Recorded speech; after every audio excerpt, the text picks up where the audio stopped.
Bonjour à toi et bienvenue pour cette nouvelle vidéo de guidance.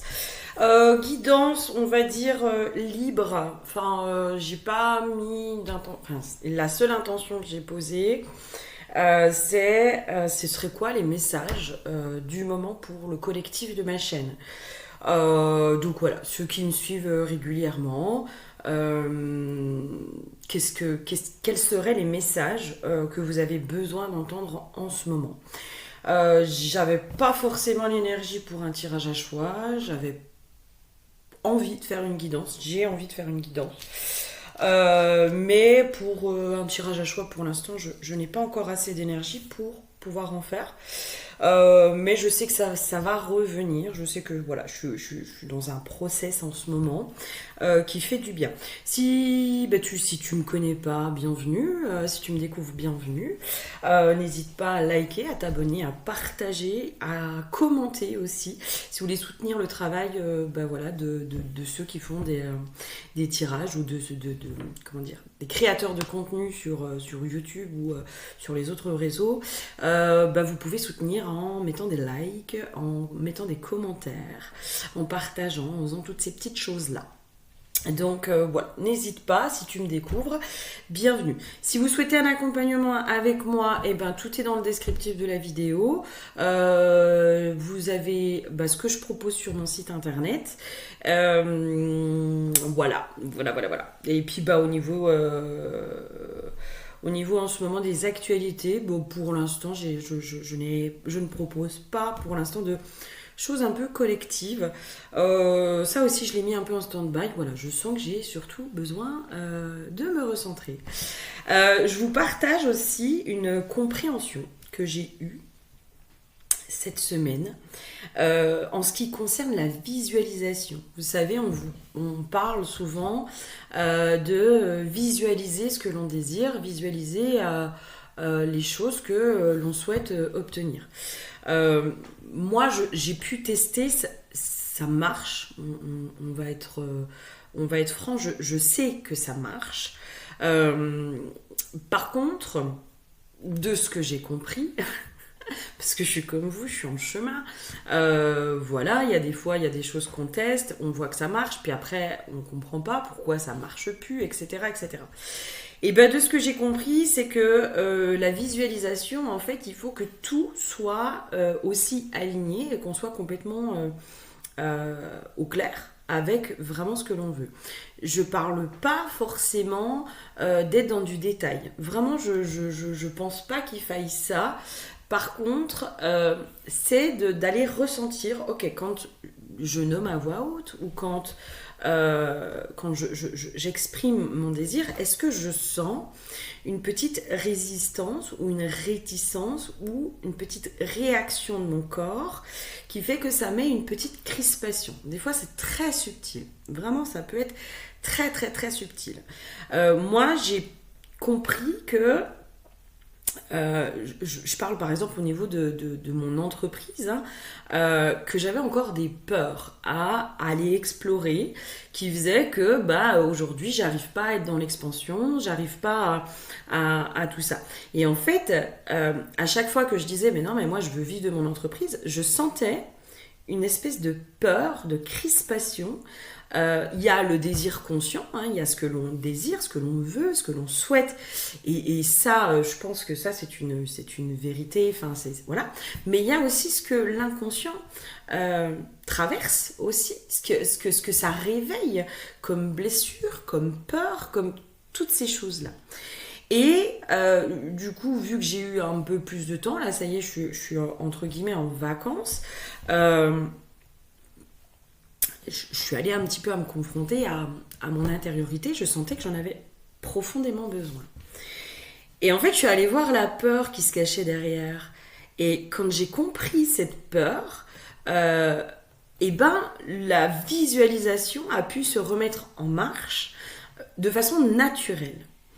Donc là où je voulais en venir, c'est quand vous sentez que la visualisation ça bloque, que vous n'arrivez pas à vous projeter, que vous n'arrivez pas à ci ou pas voilà, c'est un désir qui est là, mais malgré tout, vous n'arrivez pas à rêver la chose, vous n'arrivez pas à vous l'imaginer, c'est parce qu'il y a possiblement des résistances, des réticences, des peurs, des blessures, et que ça vient réveiller quelque chose de l'ordre de l'inconscient. Et quand vous allez voir ça, alors c'est pas confortable évidemment d'aller se confronter à nos peurs. Alors après on en rigole aussi, on se dit putain, elle est bête d'avoir peur de ces choses-là. On est complètement bête. Des fois c'est des petites peurs un peu à la con et qu'on juste besoin de réassurance, qu'on juste besoin qu'on voit les choses sous un autre angle. Et je pense que vraiment pour moi le principe de la vie, c'est d'essayer justement de prendre de la hauteur ou de faire un pas de côté pour voir les choses sous un autre angle, pour voir les choses différemment. Et parce qu'on voit les choses différemment, on peut parfois dédramatiser, parce que le mental, des fois, il peut un peu dramatiser les choses, il peut se faire une montagne de plein de choses, et en fait, quand non, moi, là, la peur qui était derrière, c'était alors moi, l'administratif, c'est quelque chose qui, je déteste ça, mais vraiment, c'est quelque chose, ça me gonfle, je supporte pas l'administratif, c'est, pour moi, c'est une torture. Faire de l'administratif, pour moi, c'est une torture. Voilà, donc clairement. Et c'était la peur de ça aussi. C'était la peur de la charge administrative derrière l'entreprise. Et en fait, quand j'ai regardé ça sous un autre angle, je me suis dit, mais c'est complètement stupide, quoi. Enfin, tu vas faire au fur et à mesure, tu vas t'organiser, tu vas te caler des temps. Voilà, ça te demande aussi, toi, de te cadrer toi-même, de te mettre un rythme, un cadre, des règles. Malgré tout, on a besoin, même si quand on est à notre compte, on aspire à une certaine liberté. Malgré tout, il y a certains impératifs qui sont nécessaires. Il y avait aussi cette notion d'être relié à la matière, à la matrice. Le côté administratif peut avoir un côté mais lourd. Et quand on aspire à la liberté, à une forme d'indépendance, à toutes ces choses-là, on peut être inconsciemment dans un rejet aussi de ce côté-là. Et en fait, moi, d'aller voir les choses sous un autre angle, c'est aussi de me dire, mais en fait, Flavie, tout ça, c'est aussi nécessaire, pour tes vieux jours, c'est une obligation, entre guillemets, mais qui aussi est là pour ton intérêt, pour ton avantage, pour toi. Et c'est là où quelque chose qui nous met en résistance parfois, où on pense que ça nous dessert, d'essayer aussi de voir le côté positif, va faire changer aussi l'énergie et va faire que, en fait, j'avais pas vu ça comme ça, et finalement, c'est peut-être pas plus mal. C'est peut-être pas plus mal. Je vous redonne un autre exemple.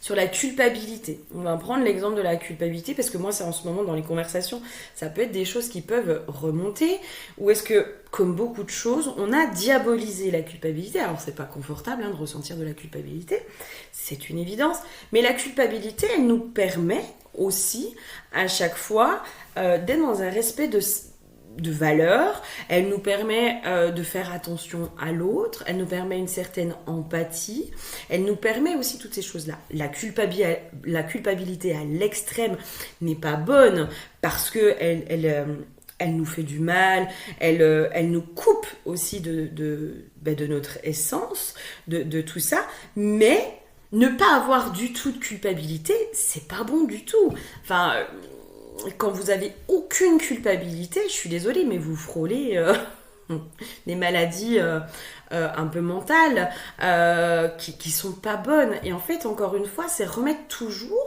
un équilibre. Tout n'est pas tout noir, tout n'est pas tout blanc. Tout n'est pas que du mal ou que du bon. Il y a toujours essayer de retrouver cet équilibre entre dans cette situation, il y a des avantages, je peux en tirer mon parti, je peux en voir aussi le côté positif, et cette même situation a aussi des côtés négatifs, a aussi des limitations, a aussi des choses comme ça. Et je pense que c'est un peu le message du moment, j'imagine. L'huile qui a été piochée pour cette guidance, c'était l'huile de la puissance. Euh, et encore une fois, quand on va parler de la puissance, on a aussi la puissance, elle est aussi dans un juste équilibre. Elle est quand on n'est pas du tout connecté à notre puissance intérieure, à notre souveraineté intérieure aussi, à ce je décide, c'est moi qui décide. On est dans une impuissance. Donc on subit aussi énormément les choses et on peut être facilement aussi dans la victimisation de oui, bah, c'est pas de ma faute. On va remettre aussi beaucoup notre pouvoir à l'autre. Donc on va être beaucoup dans une forme de victimisation où on va avoir l'impression d'être impuissant par rapport à sa vie, on va avoir l'impression qu'on n'a aucun pouvoir d'action ou d'agir sur nous, sur notre vie, sur quoi que ce soit. Et quand on est trop dans notre puissance, on peut aussi tomber dans une toute puissance, dans une énergie de contrôle de l'autre, de croire que on est au-dessus de certaines lois, voire même des lois universelles. On peut aussi tomber dans quelque chose de très jugeant, de très intransigeant. Et donc, du coup, cette toute-puissance, elle peut nous mettre aussi dans un j'ai tout compris, je suis le meilleur ou la meilleure, je suis mieux que vous. Et là, c'est comme si dans les énergies du moment, j'ai cette notion de pouvoir aller tester les limites aussi, les limites de chaque côté. C'est encore une fois, c'est de la connaissance de soi, de connaître aussi ses propres limites. Ça, c'est ok, de connaître ses parts sombres, même celles, bah voilà, celles qu'on n'assume pas, mais on sait qu'elles sont là. Elles sont ok, je sais que celle-là, je suis pas dans le déni de ça, je sais qu'à certains endroits, je peux être comme ça. Connaître aussi nos parts lumineuses, connaître nos qualités, mais la limite aussi de nos qualités. Hein. C'est-à-dire que, ok, moi je peux être comme ça, mais quand ma limite est dépassée, je pars de l'autre côté. Et c'est comme si là, il y avait vraiment je sens des espèces d'aller-retour en fait, mais pour définir presque un cadre autour de soi. La connaissance de soi, je pense, amène... c'est comme si on montrait, vous savez, un cercle autour de soi. Moi, c'est ce que j'appelle la notion de territoire. Ça amène aussi un espèce de cercle ok, là, moi, c'est ma zone... comment dire? C'est ma zone d'équilibre. C'est ma zone aussi où je sais que je suis pas dans ma toute puissance, je suis pas dans mon impuissance, je suis juste dans ma puissance, dans ma souveraineté, dans là aussi où je suis en accord avec moi. Je pense qu'il y a vraiment cette notion de connaître aussi les limites en fait, de tester nos limites. Hein. Je pense que on va prendre les enfants. Hein, qui sont dans l'exploration, qui sont... moi, en ce moment, j'ai mon neveu qui apprend à nager, et donc du coup, mais ça me ramène à moi quand j'étais gamine, on faisait les tests de allez viens, qui c'est qui tient le plus longtemps sous l'eau, elle est où ma limite en fait, elle est où ma limite de ok, je retiens ma respiration sous l'eau et jusqu'à ce que je ne puisse plus, et ça permet en fait de savoir où est notre limite. Ok, là, je connais mon corps, du coup, je comprends aussi comment mon corps réagit, et je comprends que juste avant la limite, il faut que moi je réagisse pour remonter la tête hors de l'eau, pour reprendre mon souffle. Et à chaque fois, on va aller tester un peu ça. Et c'est comme si on montrait ça, en fait. Cette souveraineté, elle se tient aussi là où on est dans nos limites et on est dans la connaissance de nos limites. Là, moi, toutes les cartes qui sont sorties, c'est que des cartes aussi de... là, j'ai eu aventure, découverte, l'exploration sans limite. Mais si, justement, je pense que c'est explorer nos limites pour aller voir aussi... c'est comme si on montrait mais tu penses que ta limite, elle est... à 10 mètres, mais ça c'est ce que tu penses. Alors qu'en fait, ça se trouve, ta limite, elle est à 50 mètres. Ou peut-être qu'à certains endroits, il n'y a pas de limite. Il y a cette notion aussi de cette puissance quand on est aligné, quand on est dans notre puissance. C'est comme si cette puissance, du coup, n'avait plus de limite. Et c'est là aussi où il y a les garde-fous. Les garde-fous, parce que cette puissance, quand elle est connectée, elle peut activer cette sensation aussi de toute puissance, de moi je sais mieux que tout le monde, moi je comprends mieux, etc. C'est comme si on me ramenait aussi à la notion de l'ego spirituel. Dans la spiritualité, on n'est pas dépourvu d'ego, hein. Faut pas croire. Je crois que même, c'est triste à dire, mais je crois qu'en plus, on est encore plus dans l'ego que ceux qui sont dits pas spirituels. Le simple fait de dire les éveillés et les non éveillés, je trouve que ça met un truc de ouais, mais toi t'es pas éveillé, t'es de la merde, quoi. Alors qu'en fait, les non éveillés, parfois, ont une sagesse qui est beaucoup plus incarnée que certains éveillés, qui se disent éveillés. Et c'est comme si, alors peut-être que justement, on nous ramène à sortir à certains endroits de l'ego spirituel, parce que là, après, j'ai eu la carte de l'enracinement, de demander aussi plus d'humilité, d'humanité. J'ai de nouveau ma phrase de tout est le tout et le tout étant tout. Que finalement, cette sagesse, je pense que nous l'incarnons tous et nous pouvons tous l'incarner. Moi, je suis désolée, des fois, il y a des discours spirituels. Moi, je suis désolée, je suis à la ramasse, je comprends pas ce qui est dit. Hein. Comprends pas. Vas-y, fais plus simple, hein, s'il te plaît, un peu plus de simplicité, parce que je comprends pas ce que tu me dis. Et c'est ça aussi où il y a des fois, on utilise des grands mots, des beaux mots, des machins, mais en fait, ça perd du sens, ça perd de la profondeur, ça perd aussi de l'humanité, parce que le but, c'est que notre parole, elle soit entendue, qu'elle soit comprise, et qu'elle soit comprise de tous, et que tout soit accessible, et que cette soi-disant sagesse spirituelle, il faut pouvoir la rendre accessible. Et pour pouvoir la rendre accessible, il faut revenir à notre rang d'humain, à une certaine vulnérabilité, à une certaine authenticité, à une certaine humilité. Et donc dans l'ancrage, dans l'enracinement, dans toutes ces choses-là.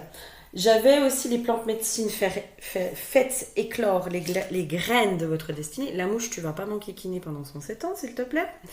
Faites éclore les graines de votre destinée. Et je pense qu'au niveau du collectif, pour beaucoup, on est en train de reconnecter à une puissance. Mais j'ai cette notion de la puissance douce. La puissance douce. La puissance n'a pas besoin d'écraser. La puissance n'a pas besoin d'asservir. C'est là où on est dans la toute-puissance. J'entends la puissance est incarnée. La puissance est incarnée. Elle n'a pas besoin de grands discours. Elle n'a pas besoin de mots spirituels, de machins, de trucs, de poudre de perlimpinpin. Elle n'a pas besoin de ça. Parce que finalement, toutes ces poudres de perlimpinpin, ça ne fait que masquer peut-être une forme d'impuissance. On me ramène aussi de nouveau à cette impuissance, ce complexe parfois d'infériorité qui amène à cette toute-puissance et qui amène à un complexe de supériorité. Je pense que au niveau collectif, de façon peut-être un peu subtile, c'est possiblement quelque chose qui est en train de se travailler, qui est en train de se jouer. Et c'est comme si on montrait, oui, mais il y a des garde-fous. Oui, mais peut-être que pour beaucoup, vous avez déjà passé un peu cet ego spirituel, puis vous avez été un peu dedans, à avoir un côté un peu arrogant, parce que quand on est dans l'ego spirituel, on est arrogant. On devient un peu arrogant dans le moi je sais, moi ci, moi ça. Mais on oublie aussi que chacun a son parcours. Quand je vous parle de certains outils, tout n'est que outil en fait finalement. On va prendre par exemple la guidance, pour certains ça va vraiment être libérateur et pour d'autres mais pas du tout parce que c'est pas ce qu'il leur faut. L'hypnose pour certains ça va vraiment avoir un effet bluffant, pour d'autres pas du tout. Pas du tout. Pour certains, ils vont être très connectés à tout ce qui est galactique. Ça va être leur vérité. Pour d'autres, ça va pas du tout faire écho. Pour certains, ils vont être connectés aux dieux, aux déesses, au chamanisme, au magnétisme. Et puis pour d'autres, ça leur correspond pas. Parce que c'est pas ce qu'ils sont venus incarner. Parce que c'est pas ce qu'ils sont venus expérimenter, entre guillemets. Mais ça veut pas dire que c'est mieux ou que c'est moins bien. Moi, quand j'entends certains discours où il y a des... genre, c'est mon truc à moi, il est révolutionnaire et il dépasse tout. Non, en fait. Moi, j'ai pu tester certaines pratiques qui soi-disant, étaient révolutionnaires. Après, t'étais dans ta souveraineté, t'étais machin. Et en fait, mais moi, je me suis retrouvée en vrac. Mais quand je vous dis en vrac, pendant 6 mois, 1 an, avec pleine de peur, pleine de doutes, pleine de machin, à avoir une perte de foi phénoménale, à ne plus avoir confiance en quoi que ce soit, en qui que ce soit. Et cette notion-là, cet outil-là était censé amener quelque chose de fabuleux, de phénoménal, de machin. T'es dans ta souveraineté, et puis après, limite, t'as plus rien à faire, t'as plus à travailler sur toi, ou alors le travail sur soi, il est plus fluide, nanana.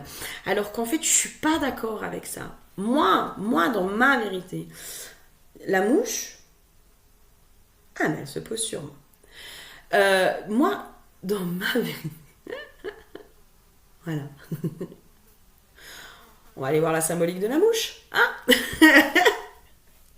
Dans ma vérité. Mais ça, c'est ma vérité. Et ça ne veut pas dire que j'ai raison. Ma vérité, c'est que pour moi, il faut aller se confronter à ce qui se passe à l'intérieur de soi. Pour moi, il faut redevenir acteur de ces guérisons.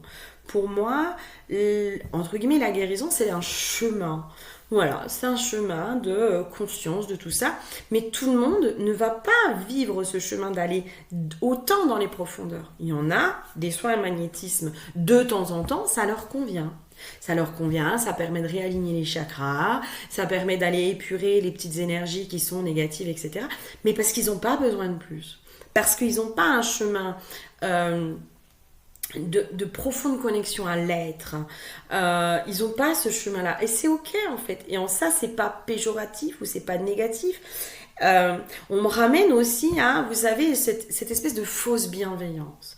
De ces gens qui vous disent « Oh, mais tu devrais faire ci. » Mais c'est bien ton discours spirituel. Il est bien, il est ok, pas de souci. Moi, il y a pas longtemps, on m'a dit « Bah oui, mais il faut être positive, faut faire de la visualisation, faut faire de la pensée positive, faut faire tout ça. » Mais des fois, tu as envie de dire « Mais si toi, chez toi, ça marche, c'est ok.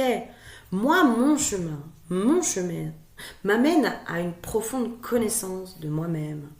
Mon chemin m'amène à aller déraciner, à aller enlever certaines croyances, certaines limitations, certaines peurs, m'amène à me confronter à mes propres peurs et que la pensée positive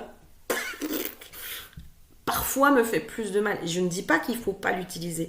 Bien sûr, essayez de garder un regard objectif.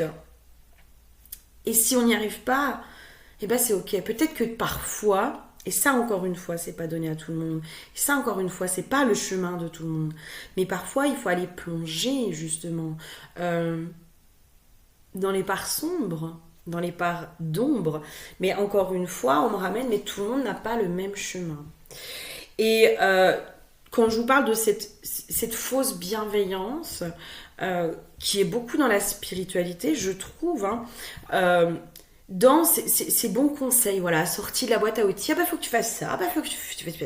Mais en fait, finalement, est-ce qu'on prend vraiment en considération l'autre sur là où il en est? Où est-ce que t'en es, toi, là, aujourd'hui, maintenant? T'es déprimé, tu vas pas bien, bah vas-y, sombre là-dedans. C'est ok, tu vas te relever. Tu vas te relever parce que parfois on a besoin de plonger dans notre chaos intérieur.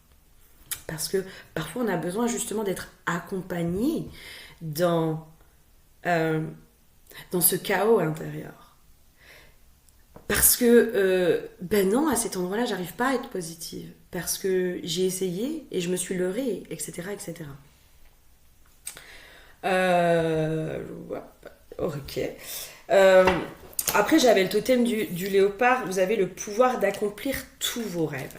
Et je pense qu'en ce moment, c'est pour ça que je vous parle, je pense, de autant de la spiritualité, des discours qui peuvent être tenus. Parce que, en fait, quand on garde bien, quand on essaye de s'intéresser un peu à tout ça, on se rend compte qu'il y a beaucoup de discours contradictoires. On se rend compte que tout le monde y va de son expérience. L'expérience que chacun vit n'est pas illégitime. Elle est légitime. Si la personne elle a vécu ça, qu'elle en a sorti quelque chose de positif, qu'elle en a fait quelque chose de positif, c'est légitime. Évidemment. Par contre, ce n'est pas parce que il s'est passé ça pour elle que ça va être une généralité. Euh, c'est là aussi où on nous ramène sur mais ta puissance. Pour aller te connecter à ta puissance, il va falloir que tu ailles trouver, toi, par toi-même, quelles sont les choses qui te permettent de t'y connecter et de rester connecté à cette puissance. C'est là où, encore une fois, on me ramène à cette notion de limite. Tes limites à toi, pas celles des autres. Parce que chacun a ses propres limites. Je reprends mon histoire de garder la tête sous l'eau et de tenir le plus longtemps. Moi, mon frère était toujours beaucoup plus fort que moi. Toujours.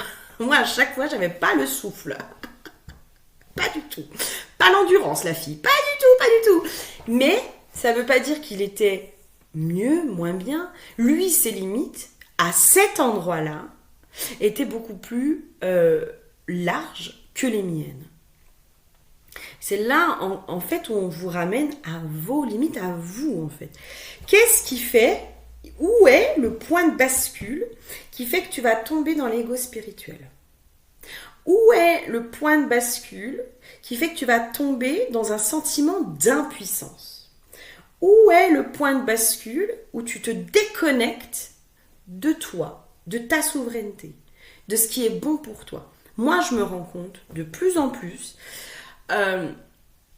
que si je ne ralentis pas régulièrement, si je n'ai pas régulièrement des temps où je suis dans le rien, mais dans le rien, quand je vous dis le rien, c'est je joue à des jeux à la con, je regarde la télé toute la journée, juste je m'anesthésie le cerveau, et pendant ces moments-là, mes pensées sont à peu près au repos.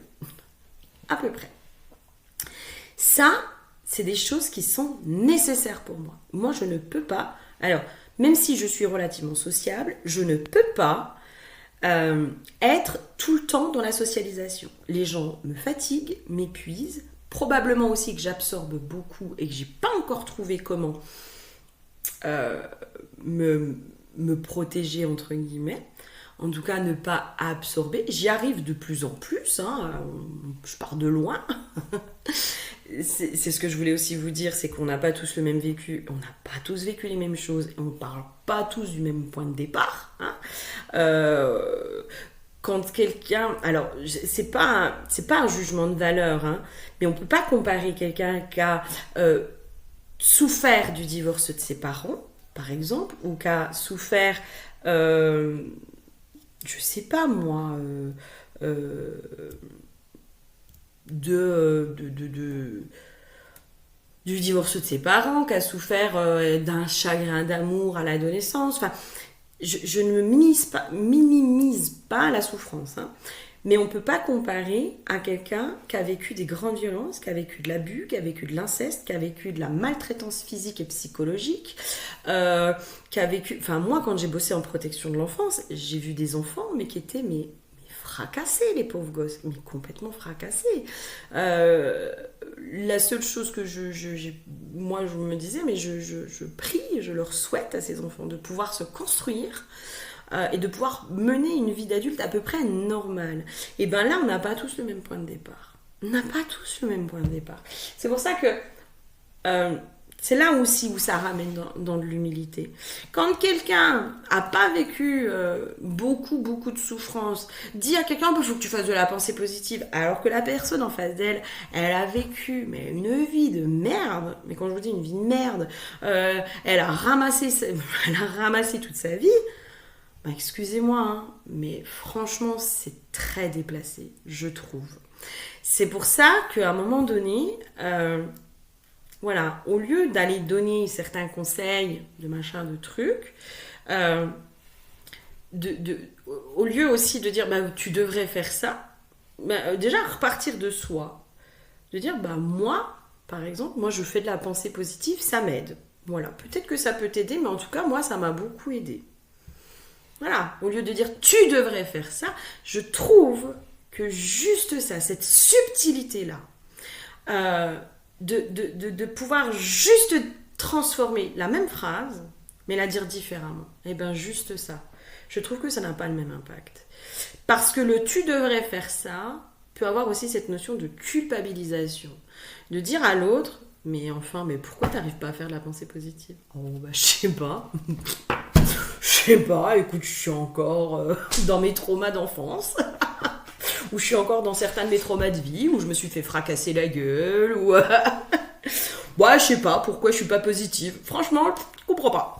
Donc, voilà, c'est ça aussi, je pense, ramener à une certaine humilité.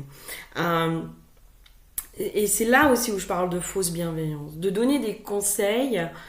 C'est bien hein, de donner des conseils. Vraiment, c'est sympa, c'est gentil, ça part du cœur. Ça, j'ai aucun doute sur le fait que ça part du cœur. Par contre, attention à comment on dit les choses. Parce que l'enfer est pavé de bonnes intentions, ne l'oublions pas. Ce qui peut partir du cœur, dans une mauvaise expression, dans une mauvaise diction, peut aller blesser l'autre, sans s'en rendre compte. Et du coup le couper aussi de sa propre puissance. C'est là aussi où on me ramène de nouveau aux limites. Je suis désolée, hein, mais encore une fois on ramène aux limites. Peut-être que on vous invite à vous délester de tous les tu devrais. Tu sais, tu devrais faire ça. Tu devrais libérer ta colère. J'aimerais bien. J'y arrive pas. Mais j'aimerais bien. Mais j'ai peur. Tu devrais faire ci ou tu devrais faire ça. Toutes ces choses qui finalement ne vous appartiennent pas, ne vous correspondent pas. Tout simplement. Ça ne vous correspond pas et c'est ok. Et qui du coup vous coupent de votre puissance. Et je pense que c'est pas pour rien si j'ai parlé de la culpabilité. Parce que du coup ça nous culpabilise. De dire, mais pourquoi moi j'arrive pas à faire ça ? Et du coup, nous met dans une impuissance. C'est là aussi toutes les subtilités. Pour moi, la vie, elle est faite de subtilités. Pour moi, l'être humain, la psyché humaine, elle est faite de subtilités. C'est pas, encore une fois, je vous dis, c'est pas noir ou blanc. Non, en fait, c'est une palette de couleurs infinie qui appartient à chaque être humain. Chaque être humain est différent. Sur une même problématique, sur un même vécu, on peut avoir des ramifications qui sont différentes. Et les outils, du coup, ne seront pas les mêmes, l'accompagnement ne sera pas le même, etc., etc., etc. Et c'est vraiment prendre en considération l'autre dans là où il en est, soit aussi dans là où on en est. dans là où on en est et dans certaines de nos limites.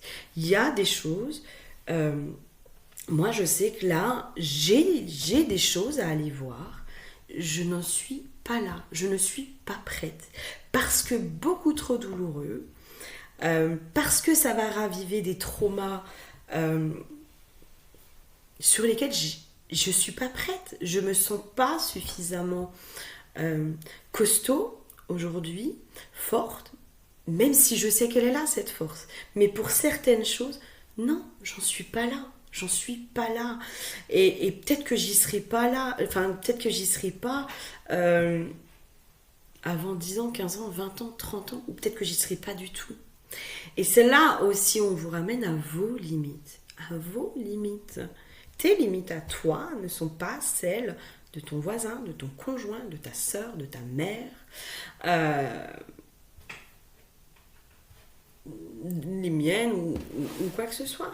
Et en ça, je pense que ça nous ramène à une humilité, à notre humilité aussi. Parce que c'est aussi faire preuve d'humilité, de connaître ses limites. Ses limites de waouh, là je suis costaud, hein. Là waouh, je dégomme tout, là je suis trop bonne, je suis trop forte là-dedans. Et ses limites de non, mais là en fait je suis incapable de faire ça. Moi je suis incapable. Et ça, c'est des choses, mais c'est ok en fait. On n'est pas, on n'a pas tous, on n'est pas tous là pour la même chose. Ok, bon, je pense que ça va. Une petite guidance, une grosse guidance, je ne sais pas.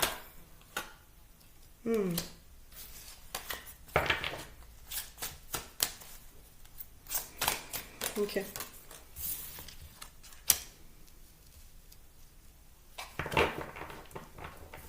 Ok. C'est comme s'il y avait aussi une notion de réinitialisation qui était en train de se faire en ce moment. Une réinitialisation intérieure. C'est possible qu'en ce moment, les blessures justement de l'enfant intérieur, ils soient un petit peu en pause, possible, pour justement aller faire cette réinitialisation intérieure de ok, là où j'en suis. Moi, je vous invite à faire régulièrement des petits retours en arrière sur quoi vous avez avancé, quoi. Sur comment aujourd'hui, sur une situation, comment je réagis et comment je réagissais avant. Waouh! Je réagis plus. Alors déjà, je réagis plus. Je reste un peu plus neutre, donc du coup ça veut dire que au niveau de l'émotionnel, il y a quelque chose qui s'est quand même bien libéré au niveau de la blessure, etc. C'est-à-dire que la blessure n'est plus à vif. J'arrive à reprendre mon pouvoir, à plus me laisser faire, à poser mon cadre, à poser mes limites. Waouh! Alors c'est pas parfait, mais peut-être que là en ce moment je le fais avec un peu de... voilà, aucune diplomatie, mais au moins c'est dit. C'est mieux qu'avant, parce qu'avant je me laissais marcher dessus. Et ben voilà, bravo, t'as avancé, t'as évolué. Bravo, bravo. Et c'est comme si là, en ce moment, c'est aussi la sensation que j'ai eue, c'est comme si on passait aussi une grosse purification intérieure pour aller justement enlever toutes ces herbes fanées, toutes ces croyances de nous-mêmes qui sont encore là alors qu'en fait elles n'ont plus lieu d'exister. Elles n'ont plus lieu d'être. Et c'est là où je pense on se fait une grosse purification intérieure. Et je pense que les blessures, c'est possible qu'elles soient un peu en pause. C'est aussi comprendre sur quoi tu as avancé en fait. La blessure de rejet, la blessure d'abandon, de trahison, de machin. Waouh, en ce moment... je sais pas, moi, ma blessure d'abandon, avant, je vivais mal la solitude, etc. Aujourd'hui, j'y trouve beaucoup de plaisir.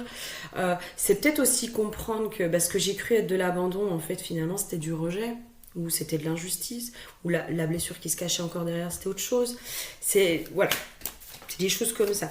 Mais pour moi, là, j'ai eu la carte de la période de la stagnation avec l'enfant intérieur. Je pense que pour l'instant, c'est comme si on vous disait, mais non, mais là, en fait, le boulot, il n'est pas d'aller à l'intérieur de soi pour guérir. Le boulot, il est d'aller trier. Il est d'aller trier ce qui ne t'appartient plus. Il est d'aller trier ce qui te coupe de ta puissance, ce qui te coupe de ta souveraineté.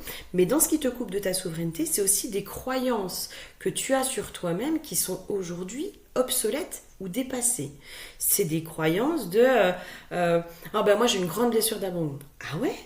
Ben regarde, est-ce que vraiment, encore aujourd'hui, à l'instant présent, ta blessure d'abandon, elle est encore aussi forte? Ben non.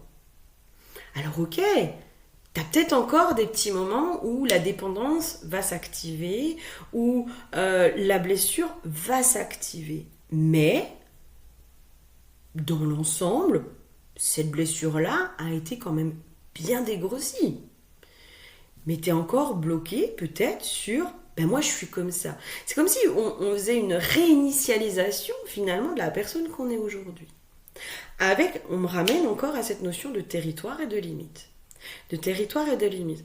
La personne gentille, on va parler aussi de la personne qui est gentille, qui a été gentille, son mécanisme de survie, ça a été la gentillesse. Voilà, si je veux pas qu'on me fasse de mal, si je veux qu'on m'aime, il faut que je sois gentille. Ça, souvent, c'est parce qu'on a beaucoup vécu d'amour conditionnel, et donc on a compris très très tôt qu'il fallait qu'on soit sage, qu'on soit exemplaire, parfaite, gentille, etc. pour pouvoir être aimé. Voilà. Quand la personne gentille, elle commence un petit peu à en avoir... voilà. Elle en a marre d'être gentille et elle commence un peu à, entre guillemets, se rebeller. Mais en fait, ce qu'on appelle une rébellion, c'est juste quelque chose de normal. C'est juste qu'elle va commencer à poser des limites, à poser du non, à trancher aussi, à dire non mais là en fait moi je me sens pas respectée donc je m'en vais, etc. etc. Déjà il faut un temps d'adaptation pour l'extérieur. Mais les limites de la personne gentille au début étaient toutes restreintes, donc ça veut dire je n'ai pas de limite, c'est-à-dire que tout le monde s'autorise à dépasser mes limites et il faut vraiment aller très très loin pour que je dise non mais là stop t'arrêtes Mais moi, maintenant, je commence à poser le cadre, mes limites. Et puis mes limites, je commence à les mettre un peu plus loin en disant non, mais là, en fait, c'est mon espace sacré, c'est mon territoire. Tu rentres plus pour y faire caca comme avant. Et bien, c'est là aussi où la connaissance de soi, je pense qu'elle est importante. Et puis de comprendre que ce qui était acceptable avant ne l'est plus aujourd'hui pour vous. Et c'est ok, c'est ok. Je ne sais plus pourquoi je partais là-dessus. Mais certainement que le message là était plus important que le reste. Ouais, je pense qu'en fait, on est en train de vraiment nous ramener... alors là, j'ai eu la carte du masculin sacré. Je pense que justement le masculin... Alors le masculin, il ramène toujours ce cadre. Le masculin, il est là pour poser le cadre, les règles, les limites. J'ai eu la carte de l'instant présent. Donc en fait, c'est comme si on vous disait, mais en fait là, ta réinitialisation, c'est sur qui tu es aujourd'hui. C'est pas sur celle que tu veux être demain, c'est pas sur celle que tu étais avant, c'est connaître les limites de qui tu es aujourd'hui. Aujourd'hui. Et si tu laisses encore passer des gens faire caca dans ton territoire et que tu n'arrives pas à faire autrement, ben c'est ok. À un moment donné, on fait comme on peut. On fait comme on peut. S'il y a encore des peurs qui peuvent paraître enfantines sur telle ou telle chose, eh ben c'est bon. On fait comme on peut. Et c'est là aussi où on nous ramène à un profond équilibre. Parce que j'ai eu la carte de l'équilibre et je pense vraiment qu'on nous ramène à un profond équilibre intérieur. Mais justement, c'est l'équilibre, c'est comme si on nous ramenait vraiment à l'instant présent. À nous dire, mais l'équilibre, il se trouve dans qui tu es aujourd'hui. Aujourd'hui. Et pour comprendre qui tu es aujourd'hui, il faut aller aussi peut-être nettoyer l'ancienne version de toi-même. Moi, je vous invite, et je pense que ce sera la phrase de clôture, j'avais la carte du sacrifice aussi à l'envers, ce qui est une bonne chose. Je pense qu'aller comprendre ses limites aussi, ça nous met un peu moins dans une position de sacrifice. Je vous invite, pour ceux qui en sentent l'appel, d'aller enterrer justement cette ancienne version de vous-même, de poser un acte dans la matière. Peut-être aussi, je sais pas moi, en écrivant les blessures. Je suis désolée, j'ai plein de mouches. Elles envahissent l'espace en ce moment. Il y a des chevaux derrière chez moi, donc forcément, ça n'aide pas. ça n'aide pas. Euh, Ça peut être les anciens comportements que vous aviez, que vous n'avez plus. Ça peut être les blessures que vous aviez, que vous n'avez plus. Ça peut être juste l'ancienne version de moi-même. J'enterre ça. Je brûle et j'enterre. Ça peut être brûler une photo, ça peut être brûler un papier avec marqué l'ancienne version de moi-même. Ça peut être quelque chose comme ça, mais en fait, je pense que c'est plutôt moi pour moi. Hein. C'est pas l'acte en lui. Enfin, si l'acte. Mais c'est pas ce que vous allez faire, c'est l'intention que vous allez poser derrière, qui pour moi est importante. C'est ça qui est le plus important en fait. C'est l'intention que vous avez posée. C'est le cœur que vous allez y mettre. Donc ça peut être juste un bout de papier avec la Flavie du passé. Aujourd'hui, moi, j'enterre la Flavie du passé. La Flavie du passé qui était naïve, qui se laissait faire, qui était trop gentille, qui n'osait pas poser ses limites, qui n'osait pas dire non, qui avait peur d'être rejetée, qui avait peur de ne pas être aimée, qui avait peur de ci, qui avait peur de ça. Et de poser cet acte et de vraiment enterrer. Vous brûlez ce papier, vous enterrez les cendres. Mais vraiment, dans la matière. Dans un truc très cérémonial de... Mais ça, en fait, ça appartient au passé. Tout ça, c'est plus à moi. Et aujourd'hui, je laisse la place à celle que je suis aujourd'hui et que je suis en capacité d'incarner aujourd'hui. Tout simplement. Tout simplement. Je suis pas encore la Flavie du futur. Bah non, elle est dans le futur. Mais la personne que je suis aujourd'hui, elle a juste besoin de prendre sa place. Et elle a juste besoin aussi de ne plus vivre dans l'ombre de mon passé. Je pense que c'est le mot de la fin. Oh, j'ai une petite mouche avec une aile un peu cassée. Oh, mes mères. Je pense que c'est le mot de la fin. Je vous fais plein de gros bisous, j'espère que ça vous aura parlé. Je suis désolée, moi je ne sais pas faire des guidances de 10 minutes.